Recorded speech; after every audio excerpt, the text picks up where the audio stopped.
Bonjour chers amis traders, comme chaque fin de semaine, analyse rapide du Bitcoin, du DAX, de l'euro-dollar et du SP500 pour la semaine à venir en mode investissement et en mode trading. On commence tout de suite avec le calendrier économique de la semaine à venir.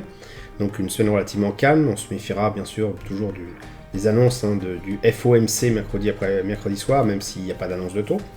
Et quelques indices pouvant impacter les adeptes du DAX, mini-DAX et tout ce qui concerne un peu l'Europe. Le jeudi 13 donc à 8h, puisque c'est l'IPC allemand qui sera donc publié. Quelques IPC aussi pour la partie USD donc en début d'après-midi. Et quelques indices somme toute pouvant quand même faire décaler les prix, surtout en fin de semaine, donc vendredi après-midi. Pour le reste, une semaine a priori relativement calme. Donc on va voir un peu comment ça se passe cette semaine qui ne sera pas trop impactée, voir un peu quelle va être la tendance pour les différents titres que l'on suit. Alors on commence justement à propos de titres par le Bitcoin exprimé en euros qui continue sa latéralisation. Il est en mode tracé plat, il ne fait strictement plus rien le Bitcoin. C'est assez... voilà, c'est même plus du range, là c'est du mode zombie. Il ne se passe plus rien du tout, donc on reste bien sûr à l'affût parce que quand ça va partir, ça peut être assez brutal, mais pour l'instant, il n'y a strictement rien à faire sur le Bitcoin, que ce soit sur le long terme ou sur le court terme. Concernant le DAX, eh bien cette semaine, il nous a fait une reprise sympathique en début de semaine. On a une petite remontée, et puis bon là, on est en train de redescendre. Ça, on le verra sans doute un petit peu mieux. Hop, voilà. Unité de temps inférieure en journalier, voire même carrément en une heure. Hop. Donc voilà, une belle reprise ici, où il y avait de quoi se gaver quand même, dans cette montée-là. Et puis donc là, une stagnation, ça n'a pas fait grand-chose, c'est redescendu. Donc là aussi, des choses intéressantes.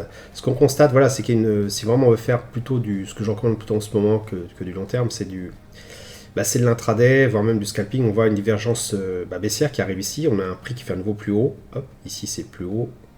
Alors que le RSI fait un nouveau plus haut qui est plus bas. Et ensuite, le RSI casse sa zone des 50, revient dessus, il rebondit. Là, clairement, c'était un point d'entrée assez extraordinaire. Hop. À prendre. C'est quelque chose que j'ai pris en unité de temps encore plus rapide, donc j'ai pas profité complètement de la baisse, qui de toute façon durait assez tard. Mais là, il y avait vraiment une baisse qui était intéressante à prendre, donc en unité de temps inférieure, il y avait de quoi se régaler. Je pense que c'est plutôt comme ça qu'on va trader le DAX pour l'instant, en sachant que sur une base, de toute façon, weekly, il reste très baissier, mais voilà, comme on est arrivé quand même relativement proche du bas de ce tunnel baissier, tunnel qui est caractérisé par un RSI et un stochastique qui sont tous les deux en train d'osciller en dessous de la zone des 50. Je pense que ça va continuer. On peut très bien avoir, voilà, comme j'ai mis les flèches là, une petite hausse et une remontée, puis une redescente.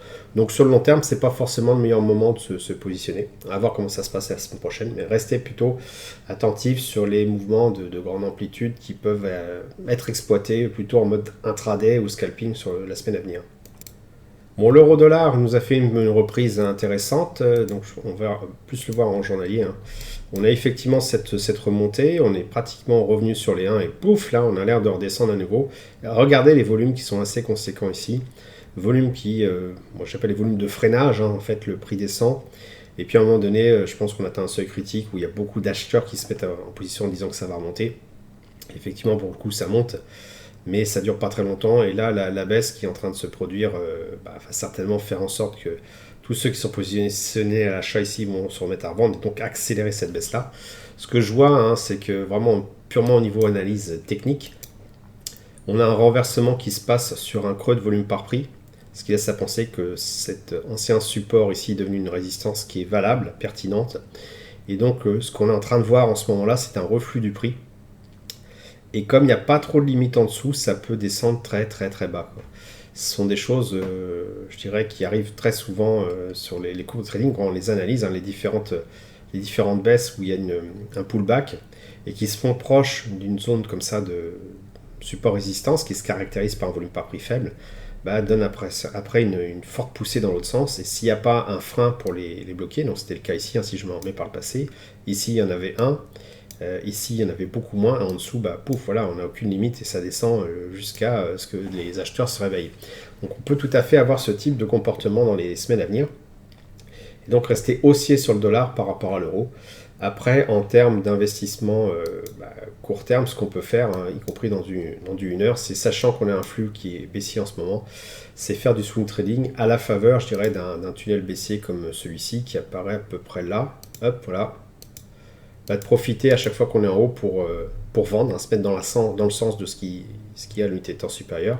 Alors pourquoi je dis que ça commence à partir de là? Tout simplement parce qu'à partir de là, hein, on est juste pile au même niveau. On a le stochastique qui est repassé en dessous des 50 et qui a l'air de se maintenir en dessous, donc quelques verrues près. Et surtout le stochastique, c'est bien, mais le RSI surtout qui fait la même chose. Et ça, c'est les caractéristiques d'un marché que j'appelle qui tortille du cul vers la baisse. Et donc qu'on peut exploiter tant que ces conditions sont respectées.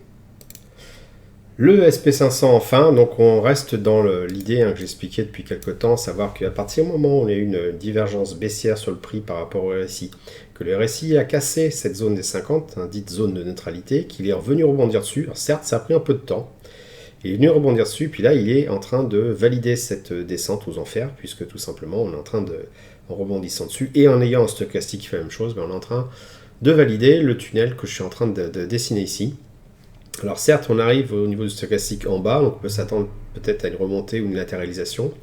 Quoi qu'il en soit, on voit que le prix est en train de buter sur un support particulièrement costaud, et on le voit aussi avec le volume par prix qui est relativement faible. D'ailleurs, je vais pouvoir l'ajuster sans doute. Hop, le mettre dans le trou ici, hein, voilà.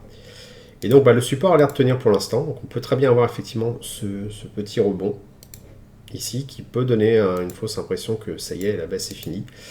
Mais je reste sur cette idée qu'avec des indicateurs qui sont très mal orientés comme ça, la baisse dans ce tunnel-là va certainement se continuer. Donc ça peut tergiverser là, voire rebondir un peu, mais je pense plutôt qu'on va finir par descendre. Donc on verra la semaine prochaine si j'ai bon. Et puis si c'est pas le cas, tout simplement, on évitera d'entrer en position à l'achat sur le long terme, si jamais ça remonte. Mais on pourra de toute façon trader en très court terme cette remontée intéressante, puisque il y aura certainement pas mal de volume, on voit qui commence à apparaître. Et bien sûr, si ça se met à casser la figure, eh bien, je pense que pour le long terme, on va attendre que la prochaine oscillation comme ça se fasse pour entrer ici, par exemple. Si ça baisse comme ça, que ça remonte, entrer ici pour profiter de la baisse. Car ici, on est quand même assez loin du sommet, donc entrer sur le long terme, pas forcément judicieux, surtout avec ce support. Juste acheter au-dessus d'un support, c'est pas forcément génial. Sur le court terme, sachant qu'on va certainement avoir de l'incertitude la semaine prochaine, on est mieux de rester en observateur, d'attendre de voir ce qui se passe vis-à-vis de ce support-là, pour décider si on l'accompagne le prix dans un mouvement soit haussier soit baissier pour se faire un peu de sous au quotidien en mode scalping ou en mode intraday. Voilà, j'espère que vous avez apprécié cette vidéo. Si c'est le cas, merci de laisser un pouce pour m'encourager à continuer. Abonnez-vous à la chaîne YouTube pour ne rater aucune nouvelle publication. Je vous dis merci et à bientôt sur le blog.